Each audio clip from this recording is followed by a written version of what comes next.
Hello everybody. I hope you're well and having a great time this week.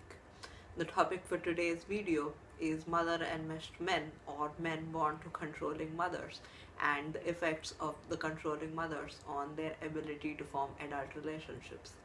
This is the third part of the series which talks about healing for these men.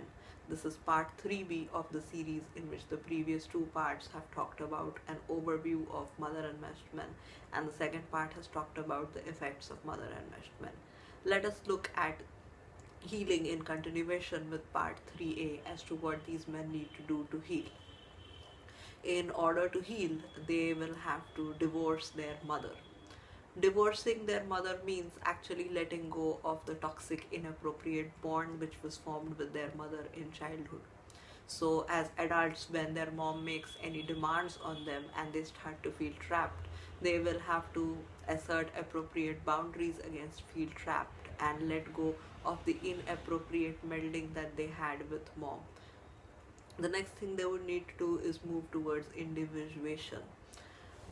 Whenever they start to feel smothered or trapped or consumed when somebody makes any needs towards them, they will need to understand, breathe consciously and understand that they are feeling trapped, and then they would need to set appropriate boundaries against enmeshment, which will actually help them to move from feeling trapped towards healthier and better associations with people.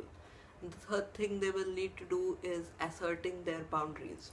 Whenever there is a threat of being engulfed or being trapped, they will have to step up and assert their boundaries clearly. They will also have to know and realize that by asserting their boundaries, they are not being mean or they are not being selfish, but they are taking care of themselves emotionally in a given moment so that they do not get consumed. The next thing they will have to do is to stop taking responsibility of the feelings of other people. Since childhood, they were taught to take the responsibility of the feelings of other people, especially their mother. They will need to realize that by stating boundaries, they don't need to take responsibility of the feelings of other people. If asserting their boundaries offends other people, so be it. They will have to put themselves first and assert their boundaries without worrying too much about the feelings of other people. They will have to ensure that they do that on a sustained basis. The next thing they need to do is to state their own needs and ensure that their needs are met. In childhood, they actually adopted a needless and a wantless persona where the entire spotlight was on their mother and meeting her emotional needs. Their needs as a child went unmet, and they also felt unloved because of their needs being unmet.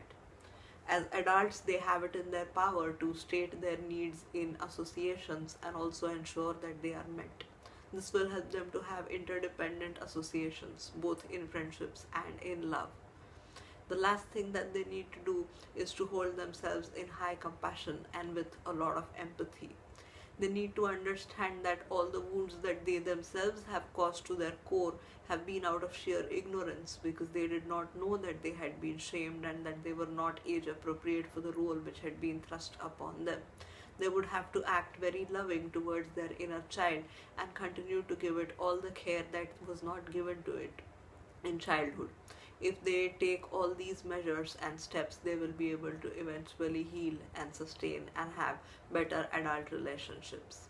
Thank you so much for listening. Stay tuned for more videos in the next days.